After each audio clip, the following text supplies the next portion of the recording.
प्रमाणकं तदा किं स्यात्।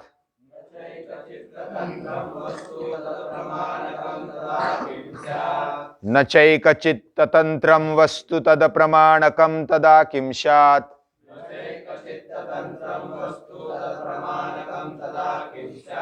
वस्तु साम्ये चित्तभेदात् तयोर्विभक्तः पन्थाः।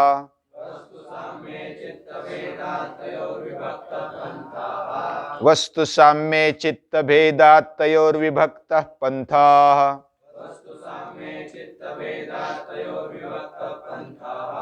न चैकचित्ततन्त्रं वस्तु तदप्रमाणकं तदा किं स्यात्।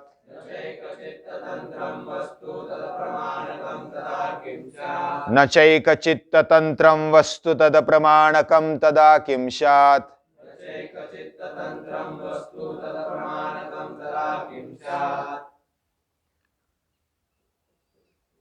तदा किं स्यात्, तब क्या होगा।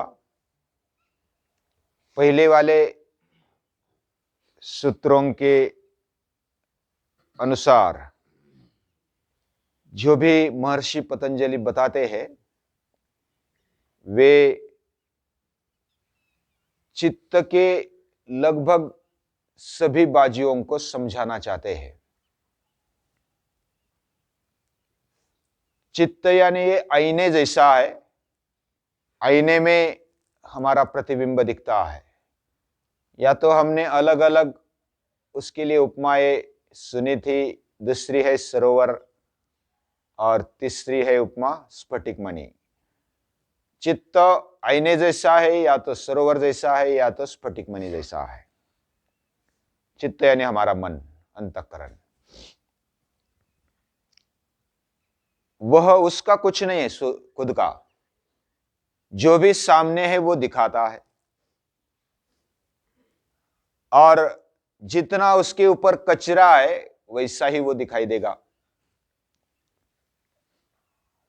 मन का, अंतःकरण का अभ्यास करते समय ये भी ध्यान रखना है, चित्त का खुद का कुछ नहीं है, वह सिर्फ दिखाता है। वो आगे भी आएगा, लेकिन पहले हमने देखा कि चित्त, उसकी वासना और पूरा हमारा इंद्रियों सहित शरीर और पूरी सृष्टि ये त्रिगुणात्मक है, सत्व रज तम। यानी हमारे जीवन में तमोगुण की मात्रा भी है, रजोगुण की मात्रा भी है, सत्वगुण की मात्रा भी है। हमें आलस आता है, निद्रा आ जाती है, और उसके कारण और अज्ञान छा जाता है। यह तमोगुण है। रजोगुण में हमें कुछ करने की इच्छा होती है, भोग भोगने की इच्छा होती है, काम क्रोध आदि आ जाते हैं। और सत्वगुण में जिज्ञासा निर्माण होती है, कुछ जानने की इच्छा होती है, हमें प्राप्त करने की इच्छा होती है कि जीवन में ऐसा ही नहीं जीना, कुछ ना कुछ प्राप्त करके ही जाना है। ऐसी प्राप्त करने की इच्छा, जानने की इच्छा, ये सत्वगुण के कारण बढ़ती है, और उससे ज्ञान प्रकटता है, प्रकाश आ जाता है, निर्मलता, शुद्धता आ जाती है। और ये सभी में है, यानी जैसा हम में है वैसा पूरी सृष्टि में वैसे तीन गुण पड़े हैं। और जब तक वो कार्यरत है, उनकी कृतकृत्यता जीवन में नहीं हुई, तब तक वो कार्य करते रहते हैं। और इसलिए महर्षि पतंजलि बताते हैं कि उसका प्रतिप्रसव कर दो। प्रतिप्रसव यानी, प्रसव यानी प्रसूत होना, जन्म देना। हमारा जैसे जन्म हुआ वैसे ही रिवर्स जाना है। यानी 25 तत्व हमने देखे, 25 तत्वों में पंचमहाभूत, पंचतन्मात्रा, पंच इंद्रिय, पंच कर्मेंद्रिय, ज्ञानेन्द्रिय, मन, बुद्धि, अहंकार और प्रकृति और पुरुष, ये 25 तत्व स्टेप बाय स्टेप उसको एक दूसरे में विलीन करते जाना है। जैसा हमारा आगमन हुआ, पहले कारण शरीर, बाद में सूक्ष्म शरीर, उसके बाद स्थूल शरीर, फिर स्थूल शरीर को पंचमहाभूतों को विलीन कर देना है। अभी इसमें पहले तो इंद्रिय, पंच कर्मेंद्रिय, पंच ज्ञानेन्द्रिय, पंच तन्मात्रा, और पंचमहाभूतों में, फिर मन बुद्धि अहंकार, और उसके बाद प्रकृति में, इसको विलीन करते करते जाना है। और जब विलीन करते हैं तो उसका अस्तित्व लगभग समाप्त हो जाता है, और वही विधेय अवस्था मानी गई है। चित्त इसके कारण प्रभावित होता है, ये तीनों गुणों के कारण। ये सभी तीन गुणात्मक है, और तीन गुणात्मक होने के कारण अलग अलग तीनों का प्रभाव है, और उसके कारण अलग अलग वस्तुएं बननी चाहिए, लेकिन उसका परिणाम एक होता है तो वस्तु एक बनती है। उनका संबंध है, ये त्रिगुणों का अंगांगी संबंध है, वो भी हमने देखा। अंगांगी यानी एक दूसरे को सपोर्ट करते हैं, और ऐसा सपोर्ट करने वाले ये गुण होने के कारण, जैसा सत्वगुण अगर हम बढ़ाते उसकी प्रधानता आ जाती है, तो रजोगुण तमोगुण उसमें सहायभूत होते हैं। हमें नींद भी आवश्यक है, हमें कर्म भी आवश्यक है, और हमें सत्वगुण की प्रधानता के कारण अभ्यास ये भी आवश्यक है। लेकिन अभ्यास के लिए जिज्ञासा तीव्रतम करते हुए अभ्यास करना है, उसके साथ साथ कर्म भी करना होता है। कर्म के कारण वो स्थिर हो जाता है अभ्यास। बिना कर्म के ज्ञान अधूरा है, और ज्ञान और कर्म ये दोनों साथ में अच्छी तरह से चले, इसके लिए नींद भी आवश्यक है। ये तमोगुण के कारण आती है। यानी कितना भी बड़ा महापुरुष क्यों ना हो, उसके जीवन में नींद चाहिए, आराम तो चाहिए ना। कितना शरीर की अवस्था में आकर के कितना काम करेगा कोई व्यक्ति, उसको आराम चाहिए। आराम के साथ साथ वो फिर तरोताजा भी हो जाता है, ज्ञान भी प्राप्त करता है, कर्म भी करता है। तो सभी की आवश्यकता है, लेकिन किसको कितना स्थान देना है ये हमें तय करना है, ये हमारे हाथ में है। यानी इसलिए गीता कहती है उद्धरिदात्मनात्मानम, अपने आप को खड़े करो और अपने लिए। मैं दूसरे का साधन बन गया, या तो दूसरे ने कहा उसने ऐसा किया इसलिए मुझे ऐसा हुआ, इसलिए मैं विकास नहीं कर सका, इसलिए मैं आगे नहीं बढ़ सका। ये बात, ये दुबले मन वाली बात है, ये पलायनवादी बात है।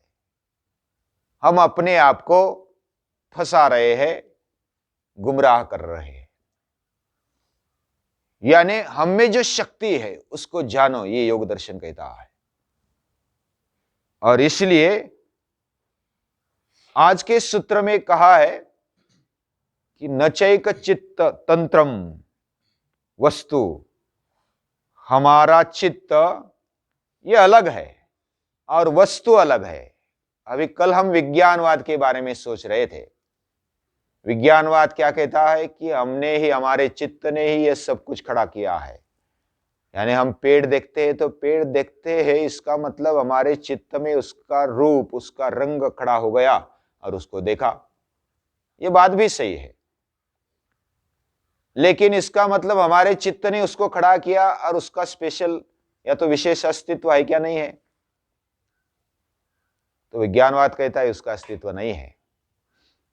लेकिन ये योग दर्शन इसका खंडन करता है। उस समय यानी कि महर्षि पतंजलि जब उनका काल होगा, उस समय बुद्ध भगवान का भी काल चल रहा था, ऐसा लगता है। अभी उस समय जो बुद्ध दर्शन का प्रभाव दिखाई देता है, और उसमें सर्वम क्षणिकम सर्वम दुखम ऐसा बोला गया है। सब दुख है, सर्व क्षणिक है। हमारा चित्त ही सृष्टि को खड़ा करता है। हमारा चित्त मन नहीं गया तो वो वस्तु है क्या? नहीं है। हम नींद में जाते तो कोई वस्तु होती क्या? नहीं होती। और हम पेड़ देखते, पेड़ दिखता है और हमारे मन में वो खड़ा होता है, इसलिए दिखता है। हम आंखों से देखते हैं, आंखों की प्रतिमा अंदर चली जाती है, फिर हम देखते हैं कोई भी वस्तु या पदार्थ हो, इसलिए मन चित्त उसको खड़ा करता है। तो चित्त का ही ये सब व्यापार है, ऐसा विज्ञानवाद कहता है। लेकिन इधर योग दर्शन उसका खंडन करते हुए कहते हैं कि न च एक चित्त तंत्रम वस्तु, ये केवल चित्त तंत्र, एक चित्त तंत्र की वस्तु नहीं है। अगर समझो कि मैंने उस पेड़ को देखा और मैंने नहीं देखा तो वो पेड़ नष्ट हो गया क्या? नहीं हुआ। कौशिक देखता है, कौशिक को दिखाई देता है। कोई अगर विज्ञानवादी अंधेरे में चले और उसको ठोकर लगे किसी वस्तु की, टेबल आ गया बीच में या तो स्टूल आ गया बीच में, तो ठोकर लगती है अंधेरे में। अगर मन से या तो चित्त से वो वस्तु खड़ी हो जाती तो ठोकर कैसे लगती? वो तो पहले उधर मौजूद है। तो इधर मन का और वस्तु का अस्तित्व का संबंध नहीं है। मन का या तो चित्त का अलग अस्तित्व है और वस्तु का अलग अस्तित्व है। तो इसलिए मन या तो चित्त वो नहीं खड़ा कर रहा है, वो वस्तु या तो पदार्थ। जब वो संबंध में आता है, संलग्न होता है, तब उसका ज्ञान हो जाता है, तब वो मालूम पड़ता है, उसका रंग रूप दिखाई देता है, उसका अस्तित्व हमें जान पड़ता है। लेकिन हमने नहीं देखा इसलिए वो नहीं है, ऐसा नहीं कह सकते। हमने देखा इसलिए उसका ज्ञान हुआ, ये सही बात है। उसका रंग रूप पता चला, ये भी सही बात है। लेकिन हमारा मन उधर नहीं गया इसलिए वो नहीं है, ऐसा कहना ये तो मूर्खता भरा होगा या ज्ञान होगा। इसलिए नचैक चित्त तंत्रम वस्तु तद अप्रमाणकम तदा किंशात, वो अप्रमाणक नहीं होती। कोई भी वस्तु अप्रमाणक यानी उसको प्रमाण ही नहीं है, वो हम देख नहीं सकते तो है ही नहीं, ऐसा नहीं कह सकते। तब क्या होगा? अगर नहीं है ऐसा कहने पर क्या होगा? तो मूर्खता होगी। मैं समझो कि कहता हूं ये योग मंदिर नहीं है, तो मेरे कहने से ये नहीं है ऐसा नहीं होगा। मैं नहीं देख सकता, मैं अंधा हूं इसलिए नहीं देख सकता तो ये नहीं है ऐसा थोड़ा ही है। जो देख सकता है वो बताता है, एक ही नहीं बताते, वो सभी बताते हैं। उसको अनुभव आता है, उनको अनुभव आता है। उसका अप्रमाणक नहीं हो सकता, यानी वो वस्तु या तो पदार्थ वो है।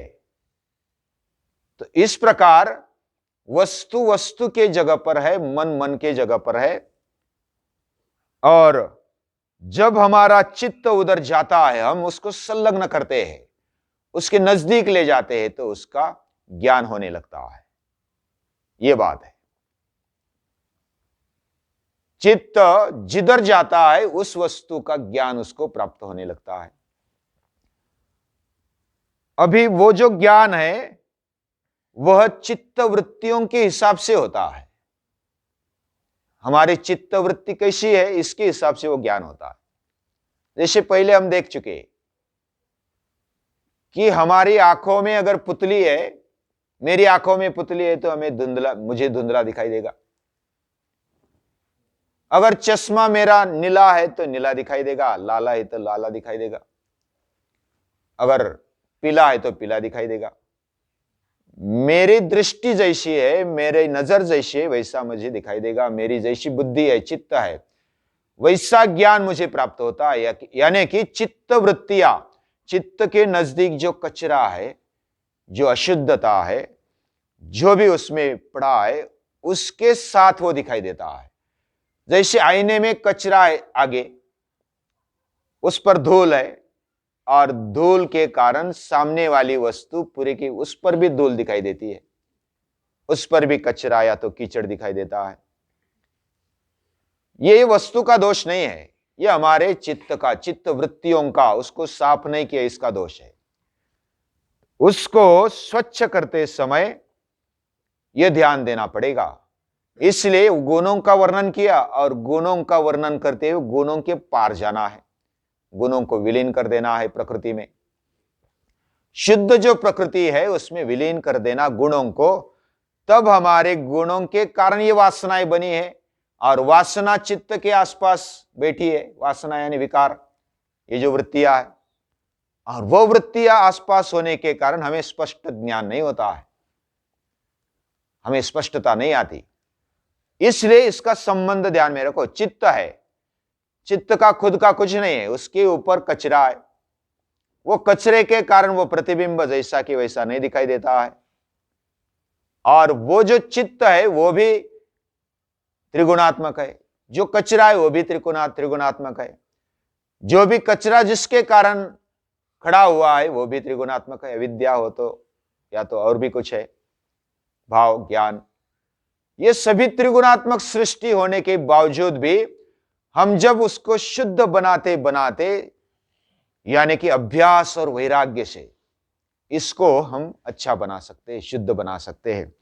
और जितना शुद्ध होगा उतना वह स्पष्टता से देख सकेगा। फिर वो देखता है क्या? वो जड़ होने के बावजूद भी देख सकता है क्या? वो आगे वाले सत्र में होगा।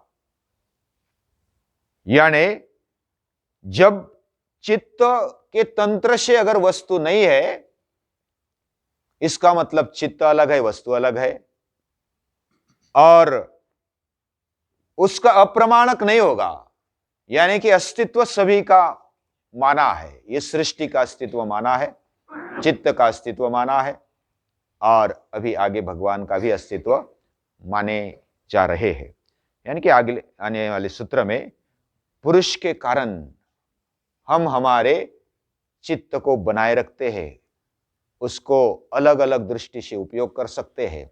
ये कल देखेंगे, तब तक रुकते हैं।